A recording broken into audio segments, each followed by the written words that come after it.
There was a time in my life when I told everybody everything, my plans, my goals, my frustrations, my next move, my dreams. If I was thinking it, I was speaking it. And then I started noticing something. Every time I shared a plan, something would happen. Confusion would show up. Opposition would show up.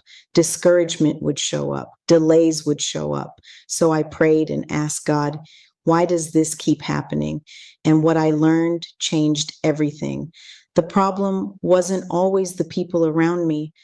The problem was that I had no boundaries. I was giving people access to information they never earned. I was announcing things that God was still developing. I was speaking prematurely. And sometimes what God is building quietly gets compromised when it is exposed too early. Let me show you something. Say your name without opening your mouth. Did you hear it? Interesting, isn't it? Not all communication happens out loud.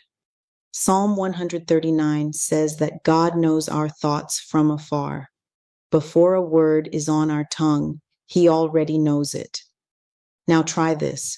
Without opening your mouth, ask God for something small, something specific, something meaningful enough that you'll recognize it when it happens.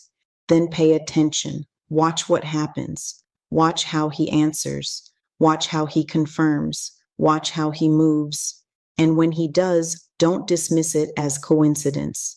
Maybe the reason some of us share too much with people is that we haven't fully learned to take things to God first. Not everything needs an audience. Some conversations are meant to stay between you and God. Look at Joseph. God gave him a dream. But Joseph shared the dream with people who weren't mature enough to celebrate it. And his own brothers turned against him. Look at Nehemiah. Before rebuilding the walls, he didn't immediately tell everyone what God had placed in his heart. He moved with wisdom. He moved with discernment. He moved with timing. Not every vision needs an audience. Not every goal needs an announcement. Not every assignment needs validation. Some things grow best in silence. Some things develop best in prayer. Some things should remain between you and God until He says otherwise. And hear me carefully. Sometimes the greatest threat to your next season is not the enemy. It's your inability to remain quiet.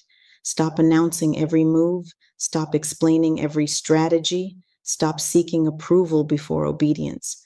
Pray more, talk less, observe more, and trust God enough to let some things unfold without public commentary, because everyone does not need access to what God is doing in your life. Guard your vision, guard your purpose, guard your circle, and most importantly, guard what God is still growing.